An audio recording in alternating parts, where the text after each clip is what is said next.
Hello नमस्कार, welcome to Gargi news India. मैं आस्था शर्मा। तो आइए जानते हैं आज की खबरों के बारे में।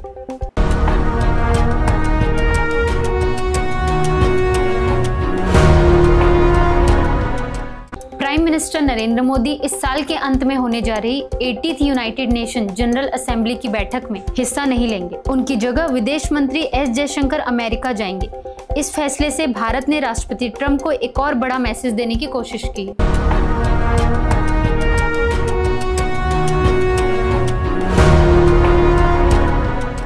प्राइम मिनिस्टर नरेंद्र मोदी ने टीचर्स डे के मौके पर यूनियन मिनिस्टर सावित्री ठाकुर का एक आर्टिकल शेयर किया, जिसमें उन्होंने सावित्रीबाई फुले के रिमार्केबल कंट्रीब्यूशंस को हाईलाइट किया। प्राइम मिनिस्टर ने कहा कि विकसित भारत 2047 का विजन विमेन एम्पावरमेंट और एजुकेशन पर बेस्ड है।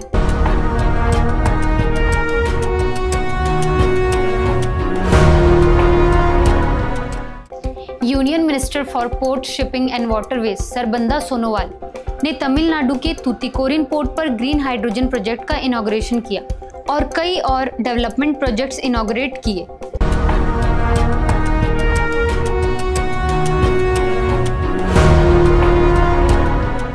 उत्तराखंड के आईआईटी रुड़की का 25th कॉन्वोकेशन सेलिब्रेट हुआ।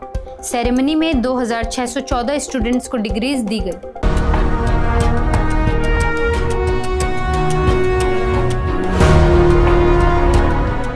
बिहार के सीएम नीतीश कुमार ने पटना के पुनपुन ब्लॉक में एक सस्पेंशन ब्रिज इनॉग्रेट किया, जो ऋषिकेश के लक्ष्मण झूला के मॉडल पर बनाया गया है।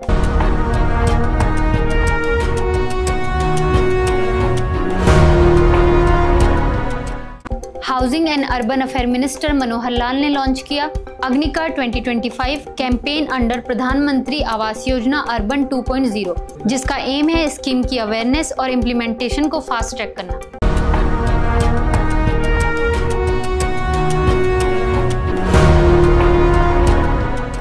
मेघालय के मुख्यमंत्री कॉनरॉड के संगमा ने होम मिनिस्टर अमित शाह से राज्य में इनर लाइन परमिट के इम्प्लीमेंटेशन में तेजी लाने का आग्रह किया है, ताकि बांग्लादेश सीमा पार से इलीगल इमिग्रेशन कंट्रोल हो सके। मुख्यमंत्री संगमा ने नई दिल्ली में श्री शाह से मुलाकात की। इस मुलाकात के दौरान मुख्यमंत्री ने अवैध प्रवासन को रोकने के लिए मजबूत सीमा प्रबंधन और बुनियादी ढांचे के साथ तंत्र की आवश्यकता पर जोर दिया।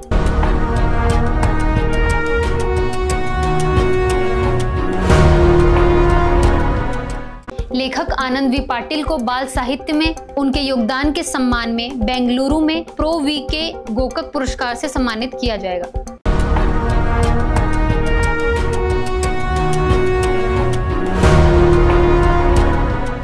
दिल्ली हाई कोर्ट ने अपना मोबाइल ऐप जुडिशियल ऑफिसर्स के लिए ई-HRMS portal, e office pilot project, MCD और जुवेनाइल जस्टिस बोर्ड्स को ई-कोर्ट्स प्लेटफॉर्म पर इंक्लूड करने के साथ साथ जुडिशियल रिकॉर्ड्स के डिजिटल प्रिजर्वेशन की शुरुआत की है। इन प्रोजेक्ट्स का मकसद जुडिशियरी को डिजिटली और टेक्नोलॉजिकली स्ट्रॉन्ग बनाना है।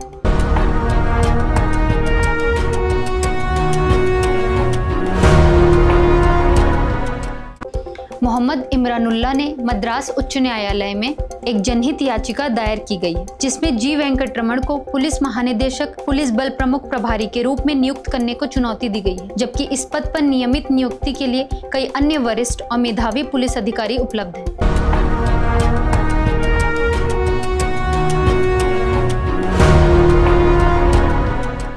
DPIIT ने स्टार्टअप इंडिया के अंडर DPIIT रिकॉग्नाइज्ड स्टार्टअप्स के लिए मेंटोरशिप, एक्सेलरेटर एक्सेस और पायलट सपोर्ट प्रोवाइड करने के लिए ICICI बैंक के साथ एक MOU साइन किया। इसका उद्देश्य स्टार्टअप्स को मेंटोरशिप, पायलट अवसर और इकोसिस्टम एकीकरण से युक्त एक संरचित जुड़ाव कार्यक्रम प्रदान करना है।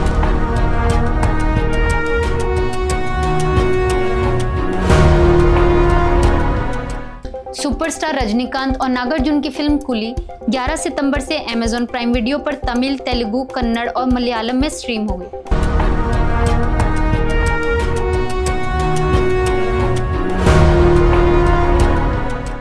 ऑथर अमित त्रिपाठी ने अपना नया उपन्यास the Chola tigers Avengers of Somnath crossword camps corner Mumbai में लॉन्च किया। यह इंडिक क्रॉनिकल सीरीज की दूसरी पुस्तक है और ऐतिहासिक भारत की एक नई कहानी है, जिसमें सोमनाथ पर हुए ऐतिहासिक हमले के बदले की कहानी दिखाई गई है।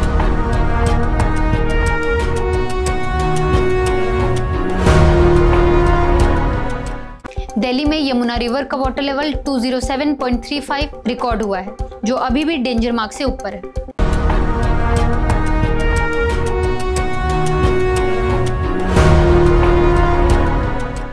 तेलंगाना ने लगातार 2 वर्षों में भारी बारिश से हुए नुकसान की भरपाई के लिए 16,732 करोड़ रुपए की केंद्रीय सहायता मांगी है। उप मुख्यमंत्री मल्लू भट्टी विक्रमार्क और कृषि मंत्री तुमल्ला नागेश्वर राव ने केंद्रीय गृह मंत्री अमित शाह को एक अनुरोध पत्र सौंपकर लंबित और नई सहायता दोनों की मांग की।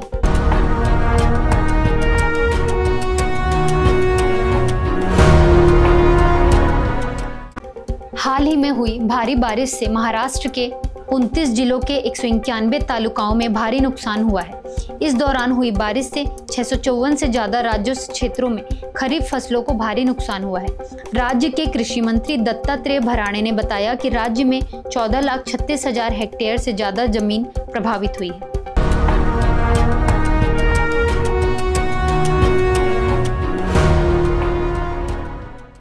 एम्स दिल्ली ने पंजाब और उत्तर भारत के फ्लड अफेक्टेड एरियाज में मदद के लिए 11 डॉक्टर्स और 11 नर्सेस की एक टीम भेजी है, जिसमें medicine, psychiatry, paediatrics, surgery, gynaecology और रेडियो डायग्नोसिस के स्पेशलिस्ट शामिल हैं।